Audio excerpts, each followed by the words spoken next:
हमरा पिया हवलदार अब डर काहे का। पार्लियामेंट में जो धुआं उठा और जो असुरक्षा महसूस किया गया सांसदों के द्वारा, तो उसमें जो है आपको ये भी देखा गया कि उस आदमी को परमिशन देने वाले कौन सांसद थे, बल्कि हमला कराया जाता है।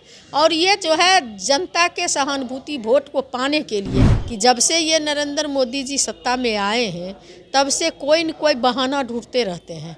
और आपको याद होगी कि 19 में जब चुनाव था तो उस समय भी जो है ये पुलवामा हमला हुई थी।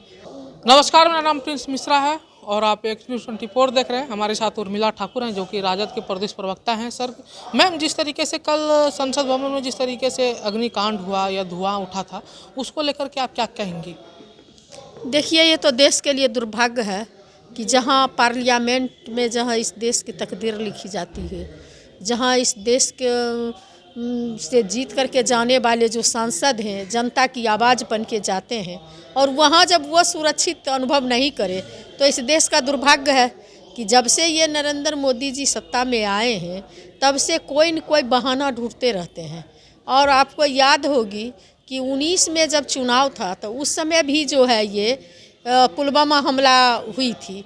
और आपको ये भी याद होगी कि सतपाल मलिक जी ने उसको जांच करवाने के लिए क्या सब बातें की जो जनता से छुपी हुई नहीं है।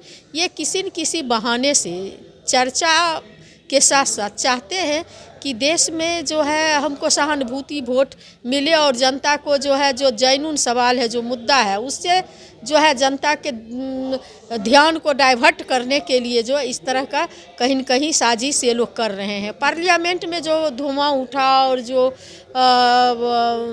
असुरक्षा महसूस किया गया सांसदों के द्वारा, तो उसमें जो है आपको ये भी देखा गया कि उस आदमी को परमिशन देने वाले कौन सांसद थे।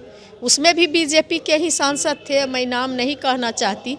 तो इस तरह की बातें अगर होती है तो ये एक सोची समझी साजिश है और उस साजिश के तहत ये लोग चाहते हैं कि किसी न किसी रूप में सत्ता मेरे हाथ से नहीं जाए। ये जनता सारी बातों को समझ रही है। सुरक्षा दृष्टिकोण से अगर हम लोग बात कर लेते हैं तो जिस तरीके से कल वो अटैक हुआ था, इससे तो प्रतीत होता है कि कोई भी आएंगे, अगर वगैरह लोग आएंगे उसके बाद संसद में जो है अटैक कर देंगे। नहीं, देखिए, आपको जिस समय संसद पर हमला हुआ था प्रथम बार, उस समय भी देखिए किसकी सरकार थी। अक्षरधाम पर हमला हुआ उस समय देखिए किसकी सरकार थी। कारगिल युद्ध हुआ उस समय देखिए किसकी सरकार थी। तो जब पूरे प्रकरण को आप देखेंगे तो आपको लगेगा कि नहीं, ये जैनून में हमला नहीं है बल्कि हमला कराया जाता है।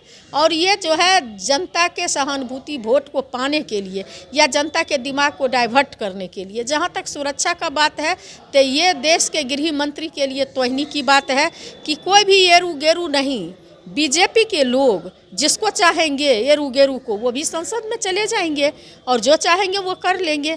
यही साबित होता है कि वो कहा नहीं गया है कि हमरा पिया हवलदार अब डर काहे का।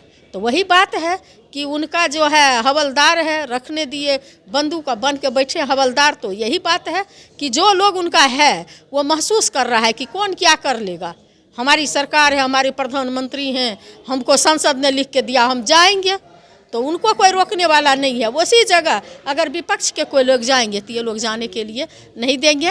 और ये लोग जो हैं, आज अगर विपक्ष के कोई लोग होते तब आप देखते कि उनके ऊपर ये लोग क्या क्या कार्रवाई करते। लेकिन चूँकि वो बीजेपी के सांसद के द्वारा जो परमिटेड आदमी गया था अंदर, इसलिए जो है शायद हमको लगता है कि वहाँ पर जो है नाइंसाफ़ी होगी। ये जो है इंसाफ करने के पक्ष में नहीं रहेंगे, इसको लिपापोती करके और जो है चाहेंगे कि दूसरे को ही दोषारोपण करते हैं और ये अपने आप को जो है स्वच्छ साबित करते हैं।